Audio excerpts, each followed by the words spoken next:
Bismillahirrahmanirrahim. Assalamualaikum warahmatullahi wabarakatuh. Di sini kami akan menjelaskan tentang metode elektromagnetik, yang mana di sini kami terdiri dari 5 orang, termasuk saya sendiri, Tektona Putra Irfan Pratama, ada Rafika Dewi, Aldika Rizkiano, Aprilia Yulianata, dan Novia Fadila Sekarsari, yang mana akan dijelaskan pertama kali oleh Rafika Dewi. Kepada Rafika Dewi. Oke, yang pertama saya akan menjelaskan pengertian secara umum dari metode MT sendiri. Metode MT memanfaatkan sumber medan elektromagnetik alami sebagai medan primer untuk memperkirakan distribusi sifat fisik batuan bawah permukaan, yaitu berupa resistivitas dan juga konduktivitas. Pada frekuensi rendah, kurang dari 1 Hz, variasi medan magnet bumi disebabkan oleh pengaruh angin matahari yang sampai ke bumi, sedangkan pada frekuensi tinggi lebih dari 1 Hz, aktivitas listrik atmosfer juga mengganggu medan magnet bumi. Petir yang dapat menjadi sumber medan elektromagnetik adalah petir yang jauh dari tempat pengukuran MT. Apabila terlalu dekat, maka menjadi gangguan atau yang disebut dengan noise. Kemudian yang selanjutnya adalah induksi elektromagnetik. Dapat dilihat gambar dari mekanisme induksi elektromagnetik, yaitu gangguan medan magnet bumi dari angin, matahari, dan juga petir, kemudian menjadi medan elektromagnetik primer, kemudian timbul arus eddy yang berputar membangkitkan medan magnet sekunder. Pengukuran medan elektromagnetik pada metode MT bersifat pasif tanpa perlu menyediakan transmitter. Maka metode MT dapat dikatakan logistik lapangannya relatif lebih mudah dibandingkan dengan metode elektromagnetik aktif yang lain.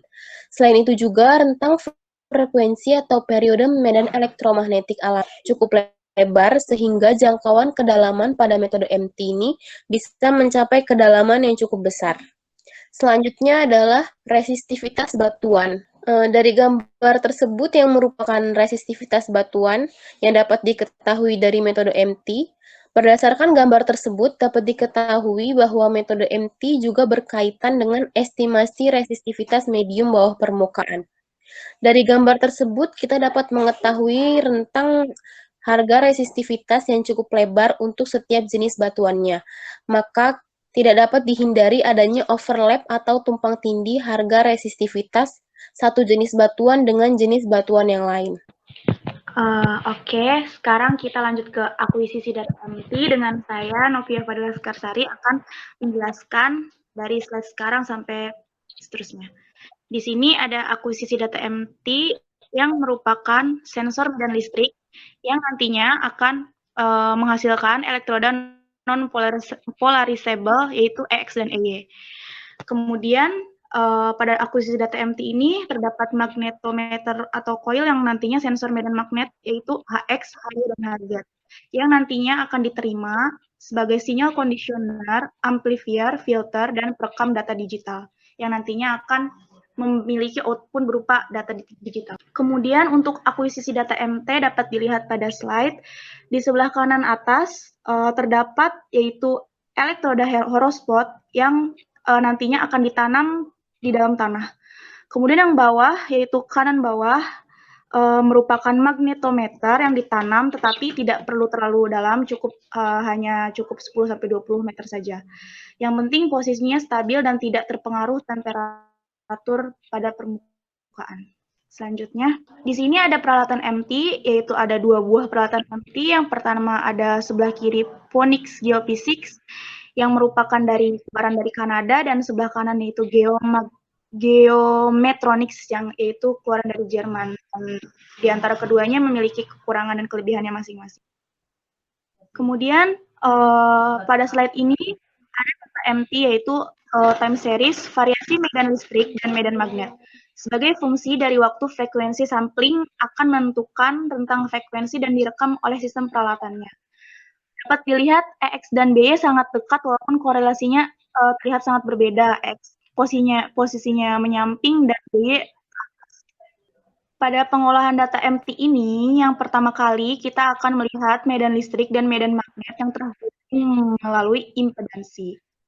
Kemudian pengolahan data menghasilkan tensor impedansi Z dalam domain frekuensi, sebagai fungsi dari periode. Kemudian setelah kita mengukur data MT tersebut, kita akan menggunakan software yang nantinya informasi resistivitasnya bawah permukaan yang menghasilkan 3 dimensi tersebut.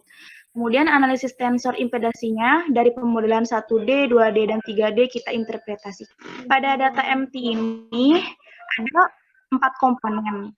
Empat komponen tensor sendiri itu ZXX, ZXY, ZYX, dan ZXY. Pada data MT ini, ada komponen Z ini akan dikonversikan menjadi 2 fungsi semu dan fasa. Karena Z merupakan bilangan kompleks yang terdiri dari bilangan real dan imajiner. Pada presentasi ini, ada kurva sounding log 10, penampang resistivitas semu, dan peta resistivitas semu. Yang nantinya harga resistivitas semu itu diplot menjadi kurva sonik, penampang resistivitas dan hamparan resistivitas mat. Baiklah, di sini saya akan melanjutkan dari Saudari Novia Fadilah. Di sini saya akan menjelaskan tentang kurva sounding MT. Seperti yang telah dijelaskan tadi oleh Novia, terdapat beberapa contoh dari kurva sounding MT.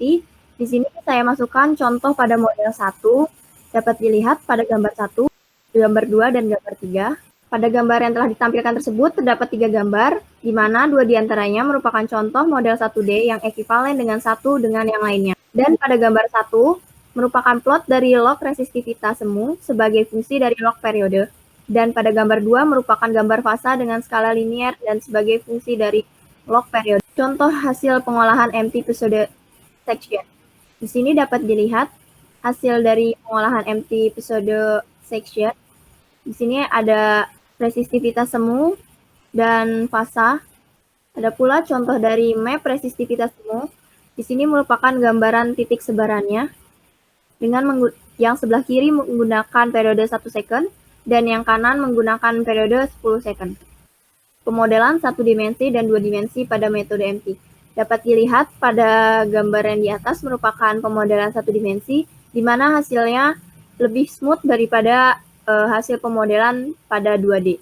Dan yang di gambar bawah itu merupakan pemodelan 2D.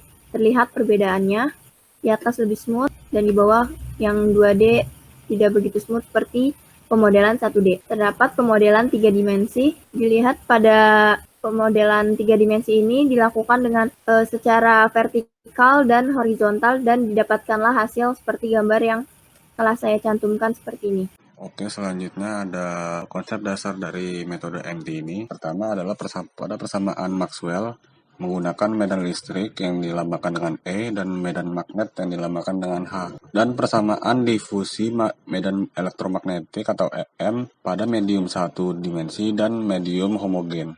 Pada persamaan Maxwell untuk medan listrik menggunakan perbandingan antara induksi magnetik dengan waktu, dan untuk persamaan Maxwell pada medan magnet menggunakan perbandingan antara perpindahan listrik dengan waktu yang ditambah dengan nilai dari J. J sendiri adalah rapat arus, sehingga didapat medan listrik dapat menimbulkan medan magnet dan medan magnet dapat menimbulkan medan listrik dan sebaliknya, dan itu dilakukan berdasarkan persamaan Maxwell. Dari persamaan Maxwell ini dapat menghasilkan respon material terhadap medan elektromagnetik, di mana dari respon itu didapat persamaan konstitutif, di mana medan induksi magnetik sama dengan mu H, J sama dengan konduktivitas kali E, dan D sama dengan sigma E.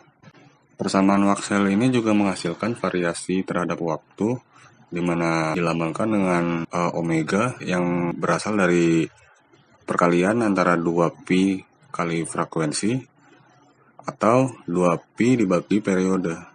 Persamaan Maxwell juga menghasilkan persamaan difusi medan elektromagnetik yang dilambangkan dengan K sama dengan I omega mu 0 dikali konduktivitas dengan pangkat 1/2. Dapat dilihat juga bahwa tiap medan listrik ataupun medan magnetik merupakan memiliki medium 3 dimensi, yang dilambangkan dengan X, Y, dan Z. Dapat dilihat bahwa medium satu dimensi memiliki variasi resistivitas terhadap perbedaan tiap kedalaman. Sedangkan pada medium homogen, resistivitasnya sama pada tiap kedalaman. Lalu selanjutnya medium 1D, yang mana resistivitas fungsi dari kedalaman rho Z, yang mana terdapat komponen horizontal E, itu medan listrik, dan H itu medan magnet yang bervariasi terhadap Z. Lalu medan elektromagnetiknya bersifat skalar, X sama dengan Y dan HX sama dengan HY. Juga terdapat persamaan difusi medan listriknya. Lalu solusi elementer persamaan difusi medan listrik, yang mana medan elektromagnetik sebagai fungsi kedalaman. Lalu ada F min Z dengan koefisien A, yang mana atenuasi medan EM dalam arah plus Z min Z. Lalu F plus Z dengan koefisien B, atenuasi medan EM dalam arah kebalikan plus Z itu, yang mana A dan B ditentukan berdasarkan syarat batas. Nah, dapat lihat dari gambar bahwa F kurang Z dengan koefisien A itu yang terdapat pada gambar biru, masukkan dengan F min Z dengan koefisien A yang antisensinya sesuai bertambahnya kedalaman. Lalu pada sebelahnya pada gambar merah itu F plus Z dengan koefisien B, atenuasi sesuai berkurangnya kedalaman. Langsung solusi persamaan difusi medan magnet pada medan 1D, yaitu medan magnet itu berindependen dari medan listrik, yang mana komponen Y persamaannya. Lalu medan magnet yang tidak independen dari medan listrik EX. Dilihat dari resistivitas konstan. Syarat untuk menentukan A dan B. Yang pertama menggunakan parameter kedalaman dan permukaan.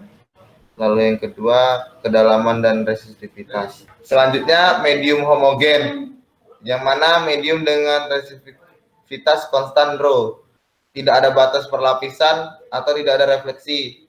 Lalu medan elektromagnetiknya pada metode MT bersifat eksternal. Medan EM-nya meluruh dan mendekati 0 pada Z. Terakhir, ringkasannya. Persamaan Maxwell. Medan listrik sama dengan medan magnet. Lalu pada persamaan difusi medan elektromagnetik terbagi atas dua, yaitu medium 1D dan medium homogen. Lalu untuk solusi persamaan difusi medan EM, medan listrik, dan medan magnet. Dan terdapat prinsip sounding MT. Sekian dari penjelasan dari kami tentang metode elektromagnetik. Jika kurang dan lebihnya kami mohon maaf. Wassalamualaikum warahmatullahi wabarakatuh.